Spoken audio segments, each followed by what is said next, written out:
Yeah, and that was one of the biggest lessons I learned this year. And I know like in our community, like we have like guys doing crazy numbers. Like we see like all these numbers, and like that's another thing that I want to go over today as well. Like especially in our space, like a lot of guys like see numbers being thrown around, like, oh yeah, this guy over there, yeah, he hit a 7-figure month. Oh yeah, he's doing 500K every single month. Oh, he's doing $1 million every single month. Especially to the beginners, it might like throw them off a bit, because they might face their first couple of rejections and stuff from the sales process, and they're like, oh, you know what, I'm never gonna make it, bro. Like they're doing 500K per month. What am I doing? I'm doing zero. I'm doing nothing. Like I'm a failure. And like the thing is, like, don't, like, I know, again, another cliche content, but don't think that it's impossible, right? Don't think that, like, do stop comparing yourself. Like, stop comparing your progress to like theirs, right? Because you're comparing, that guy might have been in the game for 5 years, and you just started off. And if you're gonna compare your company to them, like, it wouldn't make sense, right? Like, because the growth will not be linear. I promise you, it will not be linear. Like the first year that we were running the business, there's barely any progress. Like full transparency. Hey, well, yeah, it was very hard almost. Yeah, like it was hard to keep going, especially when we didn't see any of the results instantly, right? Because we were putting in this work for one whole year.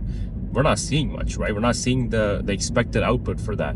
But then what we saw is, like, we put in a couple months more effort, and then it just started blowing up, right? And we were like, oh, what just happened? Did we do anything different? No, we didn't. We just kept doing the same things, but somehow I think one of the things that we did, Yeah. and I will keep saying our turning point of our business was in August, Yeah. when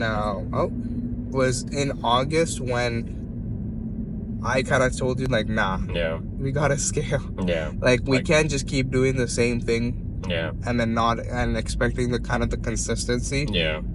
Because we can't. Okay, let's say you're doing, I don't know, 3 deals every single Yeah. month, and you want to get to 6. Since it was just almost me, Gautam, and I think we had 1 or 2 employees, Yeah. it was hard still, Yeah. because I was taking all the sales calls. Yeah. Of course, our other employees were crucial, because otherwise I wouldn't be able to take sales calls, and you wouldn't be able to take onboarding otherwise. Yeah. But that's when I told Gautam, like, there's no way we can do this just me and you in the front end and back end and just do it. That's where I think as soon as you have capital, you've made enough capital, push, right? Especially if you have commission-based salespeople, you shouldn't worry about anything. Just make sure you have some proof, some case studies that you can put out, and boom, next thing you know, you need a commission-based salesperson. Yeah. There's no risk, just add them in. And I recommend having 2 at once. Yeah. And do not just get one person, because they can quit. They can say, I'm sick. They could have some family problem going on. Yeah. And then now you're back to zero again. Yeah, Always like have having one person, no matter what you're doing, right? No, like having only one team member in any sort of back end or front end is pretty risky, because like then you're really reliant on like that one individual to get that job done for the day, right? So yeah, ideally, definitely want to have 2 at least. But especially in the beginning stage, 2 is fine. 2 is a good number. Just make sure that, let's say you're delegating it to a sales team in the front end, a commission only sales team. Just make sure that you're actually familiar with the product, and that you're actually good at selling, right? You've taken enough sales calls to understand everything, right? Because you don't want them to have an objection where you've never heard of it, or you've never have any idea how to handle it, right? Because even with the sales team, like, the goal is to have enough rapport in front of them, right? Because if you're going to lead them, you need to show them why you're fit to lead them, right? You can't just lead them after taking, your first 5 sales calls, and you're like, oh yeah, I'm the best sales. Get a couple of clients for sure, and then go through the whole process from end to end, and then start hiring people, because you need to know your stuff. You'll be making SOPs for a lot of the people, and going from SOPs gives me PTSD. The amount of SOPs. We wrote too many SOPs. Too many SOPs over this year, but it's good. Like, you're writing SOPs. No, SOPs are great, because that's how you again, part of leverage. Yeah, and I know we're getting too niche to a content now, but basically, for the viewers who are watching, for the non-business viewers who are watching, SOPs are basically standard operating procedures.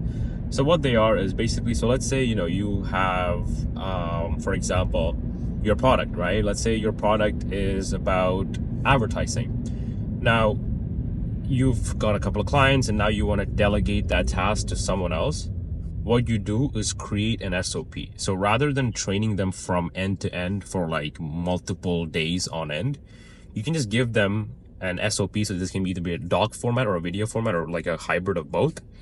And you're going to have every single detail about that product and how to operate it, and videos on how you can do that. And then you just give it to that person. And then you have an onboarding meeting with them and ask them if there's any questions. And then you go from there. That way you, again, time leverage, right? You're leveraging your time so well that you don't need to have, you know, a lot of meetings with them to make them understand how to operate your product or your service.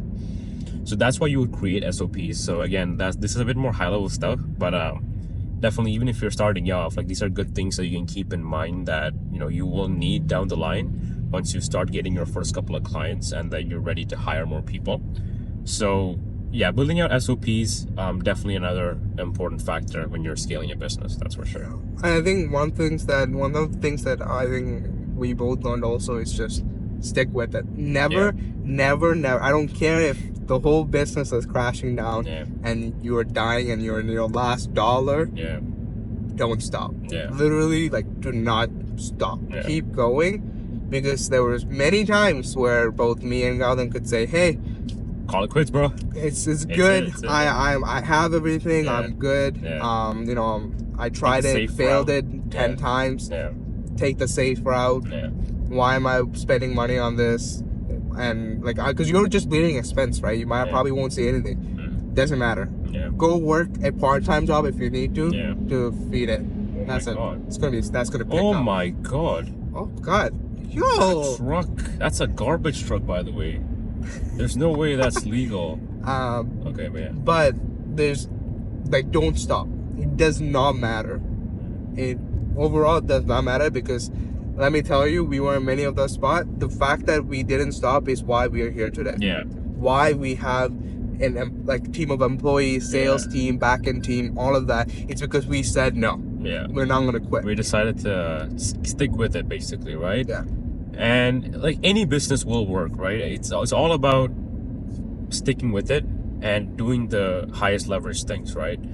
If you put your mind, like if you genuinely put your heart and mind into it, it will work no matter what you're doing. You just got to keep going. You just got to stick with it, right? Because trust me, there will be times where you feel like, hey, you know what? Nothing I'm doing is working. Something's off, and it's just not it's just not in me. But those are the times where you go extra hard, right? Because those are the times where we're sort of like your make or break point. Like, because if you make it, you'll have a story to tell, like how we're doing right now, right? Where you're like, oh, we had times where we could have easily quit, but we persevered through it, and look at where we are, right? So definitely do not quit, especially. And I know you can get like lonely, especially if you don't have like a partner like that you're working with, and like in the SaaS or soft, like people who do it alone are crazy. Oh, like we've seen some guys who actually like started alone, and that's like I mean a lot of them at the end of the day, like they ended up getting partners too. They actually ended up getting partners because they understood that hell no. Like it just won't work alone, right? But I think even with partners, I think something that I think that makes it or break it is even with partners, you guys should focus on one thing. Like, you guys should not be doing the same thing. Because what happens is there's too many ideas, too many conflicts. You know, one person doesn't agree with the other person, and then nothing gets done. Like, that's why both me and Gautam took our separate entities. He was really good at backend and the product. Here you go, right? And I don't even touch it unless we have something that we would talk about as a team and figure out, because it's a business problem. Otherwise, he takes care of the back end, and I don't worry about much. I take care of the front end, and it doesn't really matter what happens there, because he knows that I'll be taking care of it. And then unless there is a genuine thing where it affects the whole business, then we bring it up and we talk about it together and find a solution for it. Like, and I know sometimes like it might be hard because like you guys might be both good at the same thing, but then it's all about understanding that who's the best at it. Like, it can be completely transparent, be completely honest, right? Where you say, okay, I might be a bit better than you at this, but you're a bit better than me at this. So then, you know what? Let's diverge our focuses. You focus on this, I'll focus on that, and then just keep going that way. And then eventually, you will have that separation, and then it will make some more sense to you down the line. But I think sometimes, yeah, that having both of you just do one thing, yeah, or both of you work on the front end and both of you work on the back end, it's not work well. Well, first is because there might be like conflicts and everything, but second is you both are putting 50% of your time on two different things when you should be putting time on one thing 100% of the time. Yeah. Right? I mean, that's very important too. I think if you spread your, especially when you're in that small space, when you're still growing, if you have your time spread out too much, it's not gonna look good. Right? Yeah, like what's gonna happen is you're both gonna spread thin. Like you're both, because there might be a thing where you really need meticulous attention to detail on both ends, and then you'll be cooked because you're like, oh well, there's a sales meeting that really needs my attention and it needs review. Oh, but this client needs the work done and this amount of time. What are you both can't just put your attention into the same thing, right? So that's where you need that differentiation. But of course, both people need to know the inner workings of whatever end it is. No. Like I'll need to know how the sales team is doing, how the sales process works, but he'll also need to know how the back end works, how the client ascension works, how clients are doing, right? Because they're all intertwined, and it's good to keep transparency so that you're honest and that you're always looking for improvements, right? We always talk at the end of the day or in the beginning of the day about what happened. Yeah, and like what's happening in the front end, what's happening in the back end, and what we're doing to fix that, and what we're doing to identify the bottlenecks and how to fix them, right? It also keeps you in check. Yeah. You don't want to be lazy around, not doing the work. Yeah, like and that's what's especially like good with a partnership. Because like with the solo thing, it's gonna be really hard. Like there's no way you can hold. There's no one keeping you accountable. Like unless you're David Goggins, like there's no way. Like you're not holding yourself. Looking back at what we just talked about in the past like 26 minutes, it's just been about sales team and scaling and team. Because I think that's realistically, but we're really talking about like summertime. That's when we really started from then to now. Because that's when really it started picking up momentum because we just made some changes. I had setters thing. If you can get yourself a setter who books appointments, please do it. That's really good. Like the summary of what we yapped about for like the last 27 minutes is like, if you want to build an internet-based online marketing business or anything similar in that industry, first thing you need a tried and tested product or service. Second thing you need is a good script and appointment setters. Third thing you'll need is a sales team, and the fourth last but not the least thing you'll need is someone or a team who can fulfill these things for you as soon as possible.